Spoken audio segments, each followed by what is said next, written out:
ഇത് അലക്സാണ്ടർ പേട്ട. കോടികളുടെ ആസ്തിയുള്ള ബിസിനസ്സുകാരൻ, പൗരപ്രമുഖൻ, രാഷ്ട്രീയ സ്വാധീനമുള്ളയാൾ, സർവോപരി ശത്രുനിഗ്രഹത്തിനായി ആരെയും വിലക്കെടുക്കുന്ന നാട്ടുരാജാവ്.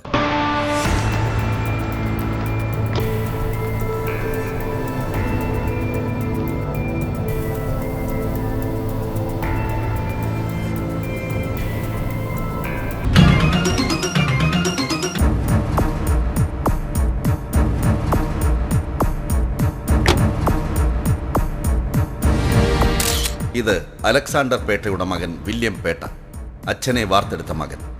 വില്യം പേട്ട പ്രതിയായ പ്രമാദമായ ഒരു കേസിന്റെ നിർണായക ദിവസമാണ് ഇന്ന്.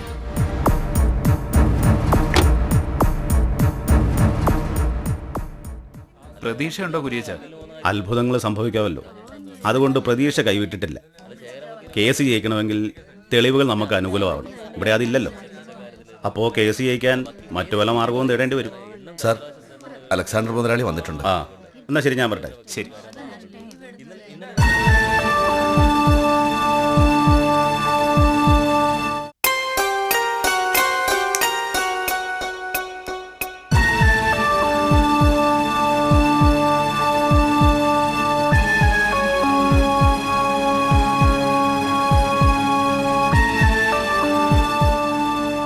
അലക്സ ചായ, കോടതി വളപ്പിൽ സിഗരറ്റ് അല്ല, പുകവലി നിരോധിത മേഖലയാണല്ലോ. അതെനിക്കറിയാം. അറിഞ്ഞു വെച്ചുകൊണ്ട് തന്നെയാണ് ഞാൻ നിയമം ലംഘിച്ചത്. എന്ന് വെച്ചാൽ മനഃപൂർവ്വമാണെന്ന് അർത്ഥം. എന്താ, ഇതിന്റെ പേരിൽ എന്നെ കോടതി ശിക്ഷിക്കുമോ? എടോ, അങ്ങനെ ശിക്ഷിക്കാതിരിക്കാൻ വേണ്ടിയാണ് കോട്ടും ഇട്ട് പണവും വാങ്ങി താൻ വക്കീലാണെന്ന് പറഞ്ഞ് നടക്കുന്നത്. അതെ, എന്നാലും വക്കീല് പറഞ്ഞാലും കാര്യമുണ്ട് അലക്സ് ചായ. കേസ് നടക്കണ ഇന്ന് നമ്മളായിട്ടൊരു ഇനി ഇതിന്റെ പേരിൽ ഒരു കശപിശ വേണ്ട. കളഞ്ഞു. എടോ വക്കീലേ, ഞാൻ പതിവായി പുകവലിക്കാറില്ലെന്ന് എനിക്കറിയാലോ. ടെൻഷൻ കൂടുമ്പോഴാണ് ഞാനിതെടുത്ത് ചുണ്ടേ കയറ്റുന്നത്. പുകവലിച്ചതിന്റെ പേരിൽ വേദാന്തം പറഞ്ഞു കിടക്കുന്ന വക്കീലിന്റെ പക്കൽ എന്റെ ടെൻഷൻ മാറ്റാൻ വല്ല മരുന്നുണ്ടോ? ടെൻഷൻ കുറയാനുള്ള മെഡിസിൻ ഞാൻ പറഞ്ഞു തന്നല്ലോ അലക്സ് ചായ. പ്രൊഫസർ ഇന്ന് കോടതി വരാതിരുന്നാൽ നമ്മൾ രക്ഷപ്പെട്ടു. ഈ കേസ് നമ്മൾ ജയിക്കും. അയാൾ വരാതിരിക്കാനുള്ള കെണിയൊക്കെ ഞങ്ങൾ ഒരുക്കി കഴിഞ്ഞു കുര്യാച്ച. ചെറിയ ഒരു ആക്സിഡന്റ് അത്രയല്ലേ ഉള്ളൂ. അല്ലാതെ പ്രൊഫസറെ അതൊന്നും പറയാൻ പറ്റത്തില്ല. വണ്ടി കൊണ്ട് തട്ടിക്കുമ്പോ ചിലപ്പോ ആള് കാഞ്ഞു പോയെന്നും വരും. അങ്ങനെ ആയാല് ആ കൊലപാതകം ആക്സിഡന്റ് ആയി തിരിച്ചു വിടണം. പ്രൊഫസറുടെ കാര്യത്തിൽ ഇയാൾക്ക് എന്തൊരു ആകാംക്ഷ. അലക്സ് അച്ചായൻ പറയുന്നത് കേട്ടാ തോന്നും ഒക്കെ എന്റെ കയ്യിൽ തെറ്റാണെന്ന്. അച്ചായന് വേണ്ടി എത്ര കേസാണ് ഞാൻ ബാധിച്ച് ജയിച്ചിരിക്കുന്നത്. ഈ കേസിലും അന്തിമ വിജയം നമുക്ക് തന്നെയായിരിക്കും. നോക്കിക്കോ. ഒരുപാട് കേസുകൾ താൻ വിജയിപ്പിച്ചിട്ടുണ്ട്, മിടുക്കനാ. അതിനൊക്കെ തന്നോട് എനിക്ക് വലിയ നന്ദിയുമുണ്ട്. പക്ഷെ വക്കീലേ, 1000 കേസുകൾ താൻ എനിക്ക് അനുകൂലമാക്കിയാലും അതിനേക്കാൾ മൂല്യമുണ്ടോ ഈ കേസിന്? എനിക്ക് വേണ്ടത് ഇവന്റെ കയ്യിൽ വിലങ്ങുകൾ വീഴാതിരിക്കാനുള്ള വകുപ്പുകളാ. സെൻട്രൽ ജയിലിന്റെ സെല്ലിൽ എന്റെ മകനെ കാണാതിരിക്കാനുള്ള വകുപ്പുകളാ. ഹലോ, എന്താടാ? അതൊരു നല്ല വാർത്തയാണല്ലോടാ. അപ്പോഴേ 2 ലോഡ് ഗോഡൌൺ ഇട്ടേരെ. ഓക്കെ. ചെറായി, എന്തോ 2 ലോഡ് സ്പിരിറ്റ് ചെക്ക് പോസ്റ്റ് കടത്തിയെന്ന്. ഇന്നൊരു നല്ല ദിവസമാണെന്നാ തോന്നുന്നത്. കേസ് കൂടി അനുകൂലമായാൽ സർവം ശുഭം. അവക്ക് വിളിക്കാൻ കണ്ട ഒരു നേരം പെമ്പറന്നോരാ. എന്താടി? എന്തായി അലക്സ ചായ? എന്തായാനാ? ഒന്നും ആയില്ല. അങ്ങനെ പറഞ്ഞാൽ എങ്ങനാ? എന്തെങ്കിലും ഒന്ന് തെളിച്ചു പറ. എന്തോന്ന് തെളിച്ചു പറയാനാ എന്റെ സാറാമേ? നീ ഇങ്ങനെ മനുഷ്യനായിട്ട് വിരൽ പിടിപ്പിക്കല്ലേ. ഒരുപാട് പണം വാരി എറിഞ്ഞു, എന്നിട്ട് എന്താ പ്രയോജനം? ഇപ്പൊ കുടം കമഴ്ത്തി വെള്ളം ഒഴിക്കുന്ന പോലായി. എനിക്ക് ഇച്ചാന്റെ വേദപാരായണം കേക്കണ്ട. എന്റെ വലിയ രക്ഷപ്പെടുവോന്ന് പറ. അവനായി പള്ളിയിൽ മെഴുതിരി കത്തിച്ച് പ്രാർത്ഥിക്കാൻ പോവാ ഞാൻ. അത് നന്നായി. പ്രാർത്ഥിച്ചോ, നന്നായി പ്രാർത്ഥിച്ചോ. ഇനി കർത്താവ് ഈശോ മിശിഹായ്ക്ക് മാത്രമേ നമ്മുടെ മോനെ രക്ഷിക്കാൻ പറ്റൂ. നിങ്ങൾ ആ ഫോൺ വില്യത്തിന്റെ കയ്യിൽ കൊടുത്തേ. ഇത് അവന് കൊടുത്തേക്ക്.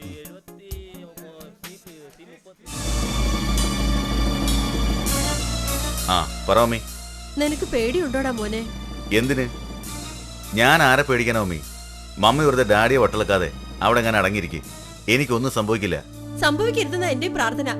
അബദ്ധം വെച്ചാൽ എന്തെങ്കിലും സംഭവിച്ചാ നിന്റെ ഡാഡിയോട് കുറച്ച് വിഷം വാങ്ങിച്ചു വരാൻ പറ. എല്ലാവർക്കും കൂടി കഴിച്ചു മരിക്കാം. അതാ നല്ലത്. കർത്താവേ, ഈ പരീക്ഷണത്തിൽ നിന്ന് എന്റെ വില്യത്തെ രക്ഷിക്കണമേ. എടോ വക്കീലേ, ഇവന്റെ കയ്യിൽ വിലങ്ങ് വീണാൽ ഞാൻ എന്റെ സാറാമ്മയോട് മാത്രം സമാധാനം പറഞ്ഞാ പോരാ. അവൾ ആങ്ങളമാരെ ഉരുളുപൊട്ടി ഓലിങ്ങി വരും എന്നെ ചോദ്യം ചെയ്യാൻ. നട്ടാക്കുരുക്കാത്ത കള്ളം പറഞ്ഞ് തെറ്റ് ശരിയാക്കുന്നവൻ യഥാർത്ഥ വക്കീൽ. ഈ കേസ് എനിക്ക് ജയിക്കണം. എന്റെ മോനെ കോടതി വെറുതെ വിടണം. വിടുവോ അലക്സച്ചായ, പ്രൊഫസർ ഇന്ന് വരാതിരുന്നാ മതി. വില്യൻ രക്ഷപ്പെടും. പ്രൊഫസർ മേനോൻ, ആദർശധീരനായ അധ്യാപകൻ. അയാളിന്ന് കോടതിയിൽ വരില്ല. ചിലപ്പോൾ ഒരിക്കലും.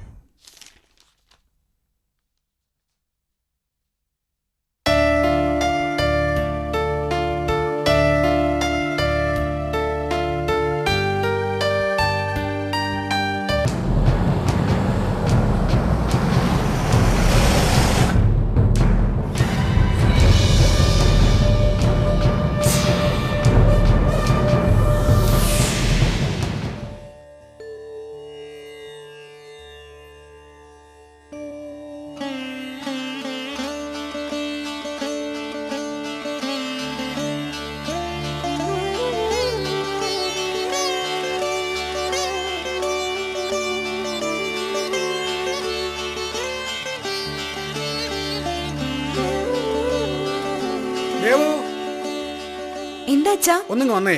ദേ വരുന്നച്ചാ. ഈശ്വര, എന്റെ അച്ഛൻ ഒരു അബദ്ധം വരുത്തല്ലേ.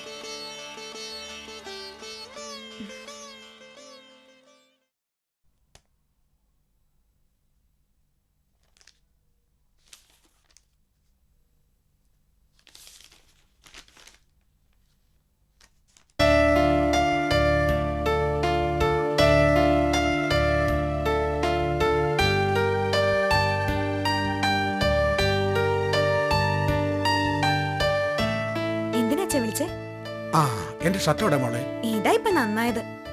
ഷർട്ട് തേച്ച് ഞാനല്ലേ മേശപ്പുറത്ത് വെച്ചേ. ദേ നോക്കിയേ. അയ്യോ, ഞാൻ കണ്ടില്ലായിരുന്നു. എങ്ങനെ കാണാനാ? ഈ കേസ് തുടങ്ങിയപ്പോ മുതല് മറവിയച്ഛന്റെ കൂടെ തന്നെയാണല്ലോ. കേസ് പഠിക്കുന്ന കണ്ടാ തോന്നും അച്ഛനാ കോടതി പോയി വാദിക്കാൻ പോന്നേന്ന്. അതെ, വാദപ്രതിവാദങ്ങൾ നടത്താനേ വക്കീല് പരീക്ഷ പാസ്സായ നല്ല വക്കീലന്മാരുണ്ട് കോടതിയില്. അച്ഛൻ അവരുടെ പണി ചെയ്ത് വെറുതെ ബുദ്ധിമുട്ടണ്ട. അതല്ലടി മോളെ, വക്കീലന്മാരുടെ ഒക്കെ കാര്യല്ലേ. നമ്മൾ മനസ്സിൽ കാണാത്ത പലതും അവര് കാണും. കഴിഞ്ഞ തവണ കോടതി പറഞ്ഞ കാര്യങ്ങൾ വീണ്ടും വീണ്ടും ചോദിക്കും. എന്തിനാണെന്നറിയാവോ? നമ്മുടെ നാവിയും ചെറിയൊരു പിഴ വരുന്നുണ്ടോന്നറിയാൻ. പറ്റിപ്പോയാലേ അതുമേ കടിച്ചങ്ങ് തൂങ്ങുകയും ചെയ്യും. അങ്ങനെ ഒരു അക്കിടി പറ്റാതിരിക്കാനാ അച്ഛൻ കേസ് ഫയലൊക്കെ അരിച്ചു പെറുക്കുന്നേ. കഴിഞ്ഞ തവണ കോടതി പറഞ്ഞ സംഭവത്തിന്റെ ഡേറ്റും ഡീറ്റെയിൽസും ഒന്നും തെറ്റാൻ പാടില്ല. അല്ല, എവിടെ പോയി നിന്റെ അമ്മയും ചേച്ചിയും? രണ്ടാളും ആദ്യയുടെ സിറ്റ് ഔട്ടിലുണ്ട്. ഇവരുടെയൊക്കെ ഒരു പേടിയേ. നിനക്ക് പേടിയുണ്ടോ മോളെ? അച്ഛനെ ദൈവൂട്ടി പേടിക്കാനോ? എന്തിനാ പേടിക്കുന്നേ? ഉപ്പ് തിന്നവൻ വെള്ളം കുടിക്കണം. നിന്നെപ്പോലെ എന്താ മോളെ നിന്റെ അമ്മയും ചേച്ചി ചിന്തിക്കാതെ? രണ്ടും ശുദ്ധ മണ്ടൂസുകളാ. അവര് ഭയക്കുന്നതിലും കാര്യമുണ്ട് അച്ഛാ. പേട്ട കുടുംബക്കാരുടെ ഭീഷണി അത്രയ്ക്കായിരുന്നല്ലോ. പിന്നെ ഭീഷണി, പണവും സ്വാധീനവും ആവശ്യത്തിലധികം ഉണ്ട്. അപ്പൊ പിന്നെ നേരും നെറിയും നോക്കണ്ടല്ലോ. എന്തു ആവാം. ഇവനൊക്കെ ചെയ്യുന്നതിന്റെ ഫലം അനുഭവിച്ചോണ്ട് ബാക്കിയുള്ളൊരു ഉമിനീരിറക്കി കഴിയണം. എന്നാൽ അതിനൊന്നും എന്നെ കിട്ടില്ല. തെറ്റിന് മീതെ കണ്ണടച്ചാല് വീണ്ടും ചെയ്യുന്നത് തെറ്റ് തന്നെയാവും. അതുകൊണ്ട് മുന്നിൽ കാണുന്ന തടസ്സങ്ങളൊന്നും ഞാൻ വകവയ്ക്കുന്നില്ല. എനിക്കുണ്ടായ അനുഭവം ഇനി ഒരു അധ്യാപകനും ഉണ്ടാവരുത്, ഒരച്ഛനും ഉണ്ടാവരുത്. അതെനിക്ക് നിർബന്ധം.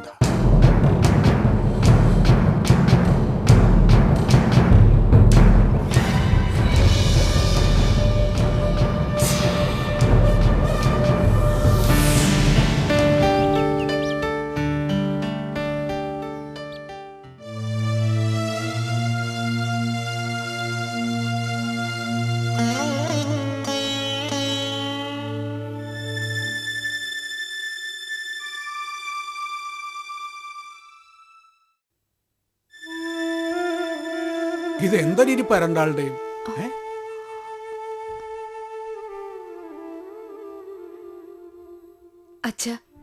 അച്ഛൻ ഒരുപാട് സൂക്ഷിക്കണം. അതെന്നെ പ്രത്യേകം ഓർമ്മിപ്പിക്കേണ്ട കാര്യമുണ്ടോ മോളെ? ഞാൻ ഒരുപാട് സൂക്ഷിച്ച് തന്നെയാ ജീവിക്കുന്നത്. തമാശയല്ല അച്ഛാ. എന്തും ചെയ്യാൻ മടിക്കാത്തവരോടാ അച്ഛൻ മത്സരിക്കുന്നത്. ഇവളുടെ ഒരു കാര്യം ദേ, ഇവള് പറഞ്ഞു കേട്ടില്ലേ? അവള് പറഞ്ഞത് നേരാ. പറഞ്ഞതുപോലെ പ്രവർത്തിക്കുന്നവരാ പേട്ട കുടുംബക്കാര്. അത് നാട്ടുകാർക്ക് മുഴുവനും അറിയാം. ഓ, മോക്ക് അമ്മയുടെ ഒരു സപ്പോർട്ട്. ദേ, നിങ്ങളൊക്കെ എന്റെ ദേവൂട്ടിയെ കണ്ടുപിടിക്കണം. വാ മോളെ, അച്ഛന്റെ മനസ്സെന്താ നിങ്ങൾക്കറിയാം. ജീവിക്കുന്നെങ്കിൽ മനുഷ്യനായിട്ട് ജീവിക്കണം, അല്ലാതെ നപുംസകങ്ങളായിട്ട് ജീവിച്ചിട്ട് കാര്യമില്ല. ഒക്കെ ശരിയാ, പക്ഷേ ദോഷ സമയത്ത് നീർക്കോലി കടിച്ചാലും മതി വിഷം തീണ്ടാൻ.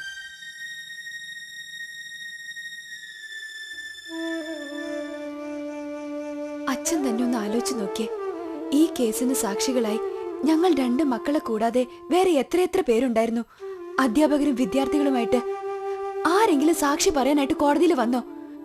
അതാ പറഞ്ഞത്, അവർക്കൊക്കെ ജീവനിൽ പേടിയുണ്ടെന്ന്. അച്ഛൻ കാട്ടുന്ന തന്റെ ഇടം അവരാരും കാട്ടില്ല. ഇതൊക്കെ എത്ര തവണ പറഞ്ഞതാ.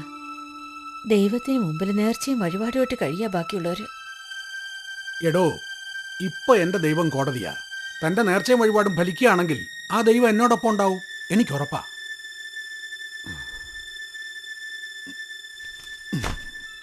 ഇതെന്താ കോളേജിൽ പോകാൻ സമയമായിട്ടും രണ്ടാളും ഇങ്ങനെ നിൽക്കുന്നേ? ഇറങ്ങുന്നില്ലേ? ഇല്ല, അവരിന്ന് പോകുന്നില്ല. ആ, കേസ് മഴക്ക് നടക്കുന്നതുകൊണ്ട് ഞാനാ പറഞ്ഞത് ഇന്ന് കോളേജിൽ പോകണ്ടെന്ന്. അത് ശരി. ഇവർ ഈ ഡ്രസ്സൊക്കെ ഇട്ട് നിൽക്കുന്ന കണ്ടപ്പോൾ ഞാനോർത്ത് കോളേജിൽ പോകാൻ റെഡി ആയിട്ടിരിക്കുകയെന്ന്. അത് അവരമ്പലത്തിൽ പോയി വന്നിട്ട് ഡ്രസ്സ് മാറിയിട്ടില്ല. എന്തായാലും ഈ നിസ്സാര പ്രശ്നത്തിന്റെ പേരിൽ ഒരു ദിവസത്തെ ക്ലാസ് പോയല്ലോ. താൻ ഇങ്ങനെ പേടിക്കണ്ടോ ഭാര്യയെ? ജാതകത്തിൽ 75 വയസ്സ് വരെയല്ലേ എനിക്ക് ആയസ്. അപ്പോൾ തനിക്ക് ഉടനെ ഒന്നും മംഗല്യച്ചരൽ നഷ്ടപ്പെടില്ല.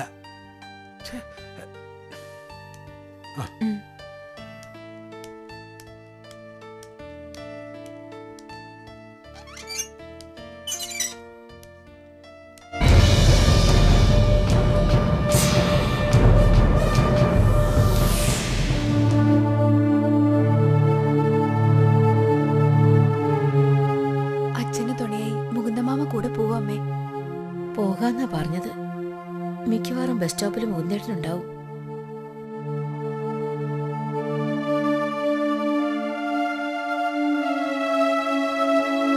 നീ വാ.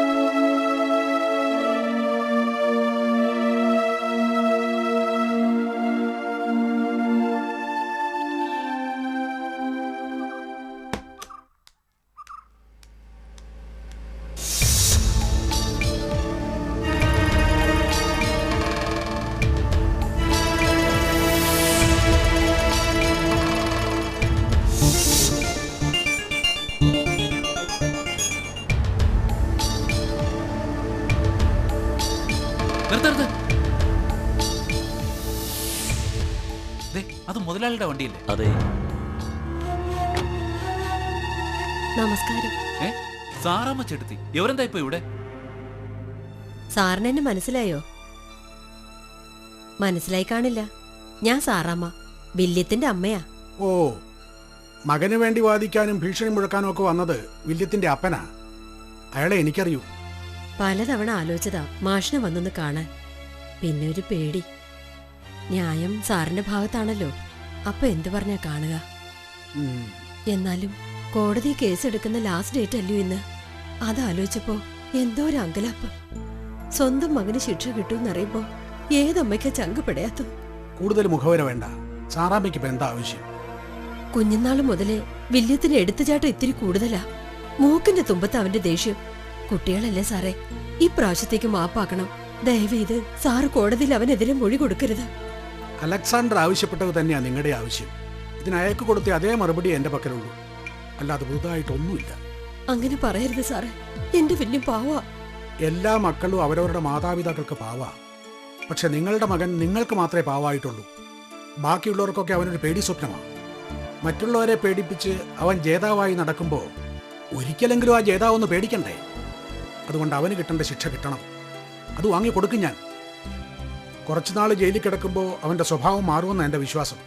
ഇല്ലെങ്കിൽ നിങ്ങൾക്ക് പോലും നിങ്ങളുടെ മകനെ നിയന്ത്രിക്കാൻ കഴിയില്ല.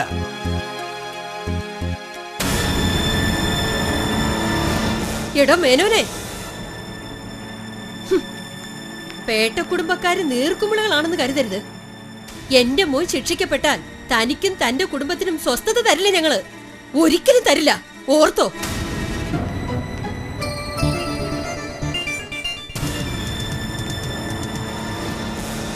വണ്ടി എടുക്കണോ?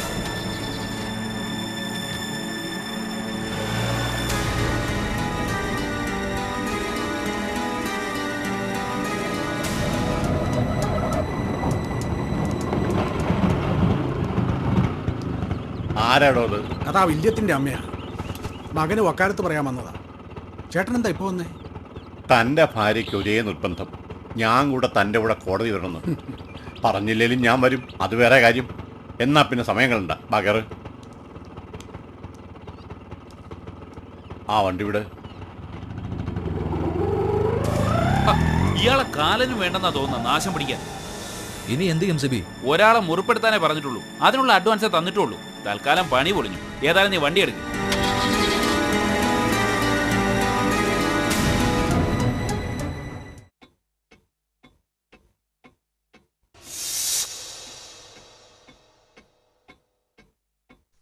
CC 136/2004 സാക്ഷി നന്ദം പോറ്റി.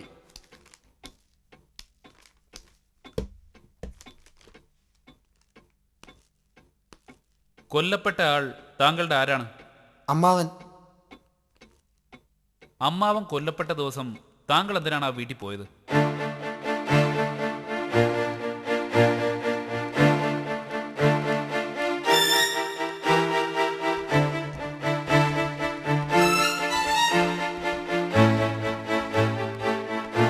അലക്സച്ചേ, അടുത്തത് നമ്മുടെ കേസാ. പ്രൊഫസർ ഇതുവരെ എത്തിയിട്ടില്ല. എത്താതിരിക്കട്ടെ. പ്രൊഫസർക്ക് ആക്സിഡന്റ് ഉണ്ടായി കാണും. അതല്ലേ അയാളെ കാണാത്തത്. സീരിയസ് ആയിട്ട് എന്തെങ്കിലും? അതൊന്നും എനിക്കറിയില്ല. അയാളെ യാത്ര മുടക്കണം, അത്രേ ഞാൻ ഏൽപ്പിച്ചിട്ടുള്ളൂ. ഇനി വണ്ടി തട്ടി അയാളുടെ കാറ്റ് പോയാൽ അത് അയാളുടെയും കുടുംബത്തിന്റെ ഭാഗ്യക്കേട്, അല്ലാതെന്താ. പിന്നെ അയാൾ മരണപ്പെട്ട ഉറപ്പായി ഞാൻ ആ ബോഡിയിൽ റീത്ത് സമർപ്പിക്കാൻ പോകും. പിന്നൊരു മുതലക്കണ്ണീരൊഴുക്കും. ശത്രുസംഹാരം നടത്തുമ്പോൾ എനിക്കത് പതിവാ. മരിച്ചവരോട് വിരോധം പാടില്ലല്ലോ.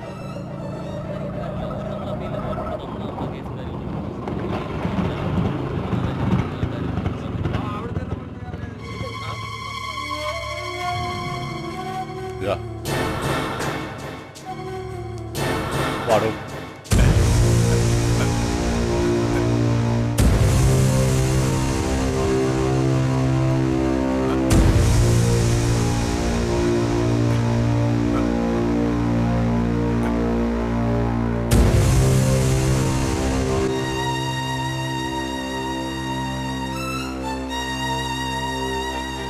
അലക്സച്ചായ, ഇനിയിപ്പോ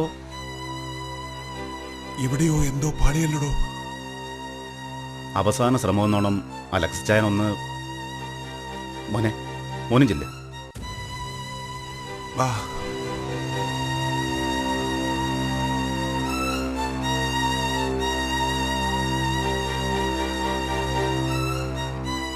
നമസ്കാരം സാർ. സാറിനെ കാത്തു നിൽക്കാൻ തുടങ്ങിയിട്ട് നേരം കുറച്ചായേ. നിന്ന് വേരുറച്ചു എന്ന് തന്നെ പറയാം. ഞാൻ അവസാനമായി പറയുക, ഇവനെ രക്ഷിക്കണം. സാറ് മൊഴി മാറ്റി പറയണം. വീണ്ടും വിചാരമില്ലാത്തതുകൊണ്ട് പറ്റിപ്പോയ കൈപ്പിഴയാ സാറേ. അതങ്ങ് ക്ഷമിച്ചു കള.